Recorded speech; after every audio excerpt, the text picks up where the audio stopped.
Bonjour les nounous, comment vous allez? J'espère que vous allez bien. Moi ça va. Aujourd'hui on se retrouve pour une nouvelle vidéo. La vidéo que je devais normalement faire le lundi et que ça a mal tourné. Aujourd'hui je vous la refais. Et c'est une petite anecdote de moi en compagnie de conseils de santé. Ces derniers temps nous perdons trop nos proches, que ce soit nos frères, nos parents et tout ça, c'est parce que nous ne prenons pas bien soin de notre corps, en fait. Et donc aujourd'hui, je vais vous raconter cette petite histoire en vous donnant des petits conseils. Restez jusqu'à la fin de la vidéo parce que c'est très important ce que je vais vous raconter et les conseils que je vais vous donner. Partagez pour sauver la vie de nombreuses personnes. Attendez, nous avons déjà 1200 et quelques vues que je sache. Non, 1300 et quelques vues. Et c'est très encourageant. Je remercie Dieu pour cela. Et donc, voilà, c'est très encourageant. Merci.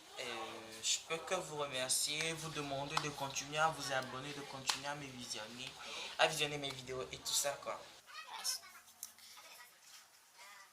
Avant de commencer aussi cette vidéo, abonnez-vous, activez la cloche de notification, likez, commentez et on se retrouve après tout ceci pour la vidéo.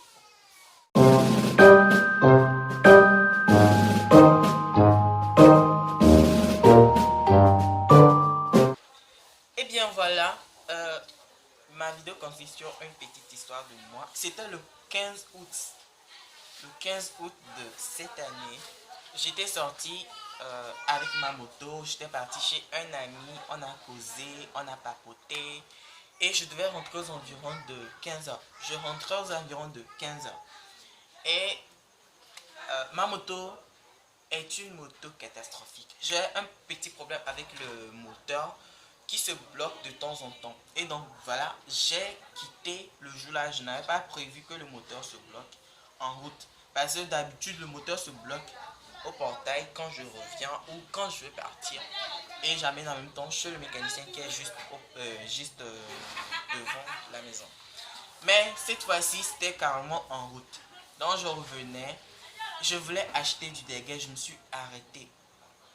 Je me suis arrêté pour acheter du déguet. Et après avoir acheté du déguet, je démarre la moto, le moteur est bloqué, il refuse de s'allumer. Donc voilà, je devais pousser la moto jusqu'à la maison. Heureusement pour moi, il y avait une montée, une surface plane, non, une descente, une surface plane et une nouvelle montée. Donc j'ai descendu la petite pente en étant assis sur la moto et tout ça, j'ai pas souffert. Arrivé à la surface plane maintenant, je devais pousser la moto. J'ai poussé la moto jusqu'à la montée. C'est arrivé à la montée que mon calvaire a commencé. Arrivé à la montée, je transpirais. Je n'avais même pas de mouchoir pour me nettoyer. Donc je me suis arrêté pour ne pas trop attirer l'attention et attirer la honte sur moi. Je me suis arrêté, faisant semblant de recevoir d'appel. Les gens passaient, ils se demandaient, bah, celui-là, il fait quoi? Je sais pas ce que les gens pensaient, mais je suis sûr que ouais, ils en parlaient. Ça, c'est sûr. Et ça passe donc après ça, j'ai continué à pousser la moto. Arrivé à un moment, je n'arrivais plus à respirer. Je n'arrivais plus du tout à respirer. Ma vision s'obscurcissait. J'ai continué à pousser la moto. Je suis arrivé au niveau du mécanicien et je lui ai garé la moto. Mais j'étais assis sur la moto comme ça, en mode what the fuck, je respirais. La respiration, on dirait que l'oxygène me quittait quoi. Je suis descendu de la moto, je lui ai dit bah j'arrive. Il n'est qu'à s'occuper de ça, ça a le même problème qu'il connaît, il n'est qu'à s'occuper de ça, j'arrive. J'ai commencé à marcher, je marche pour rentrer à la maison, c'est compliqué. Je marche, on dirait un soulard. Mes pieds n'atteignaient pas par terre en fait. Je marche, c'est comme ça. On dirait quelqu'un qui est déjà mort en fait. Je n'arrivais plus à respirer, toute ma vision était noire, je ne voyais plus rien. J'ai marché doucement, j'ai ouvert le portail de toutes mes forces. Je suis rentré, je me suis déshabillé en même temps dans ma chambre, je me suis couché tout nu. Oui. Et je respirais, j'étais en mode. Et 20 minutes, plus de 20 minutes, j'étais là, je respirais très mal.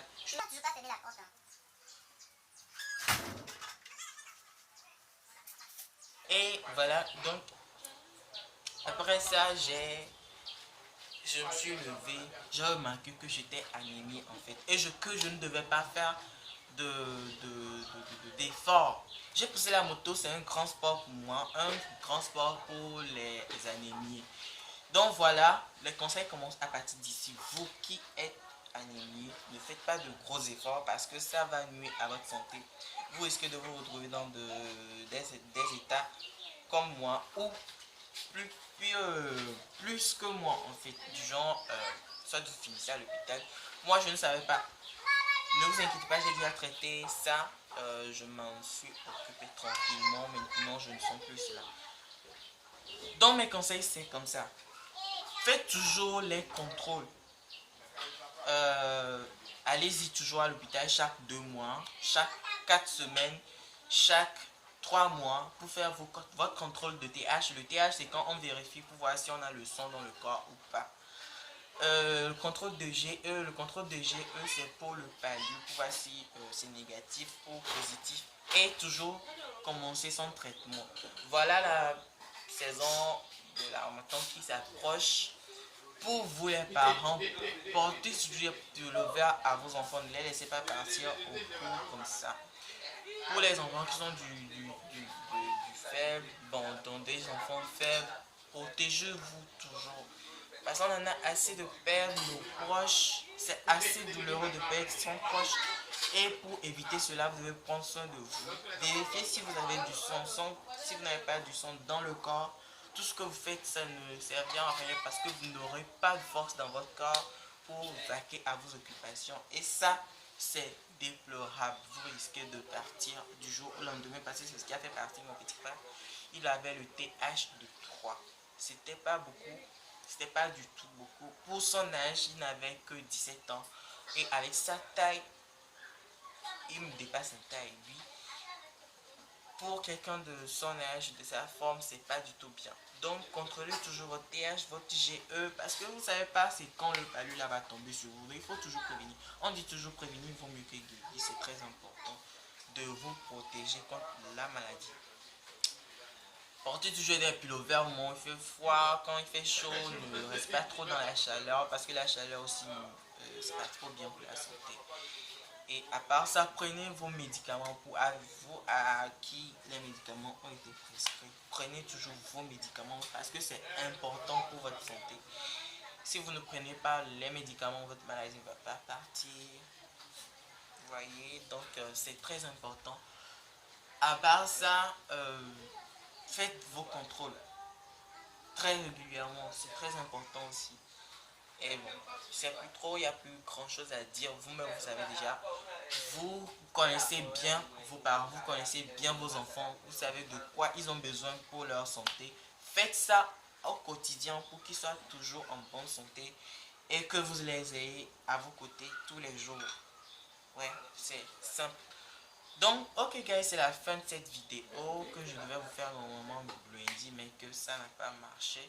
Donc, on va se retrouver samedi pour une nouvelle vidéo. D'ici là, portez-vous bien. N'oubliez pas de partager, c'est très important. Et d'ici là, enjoy your life.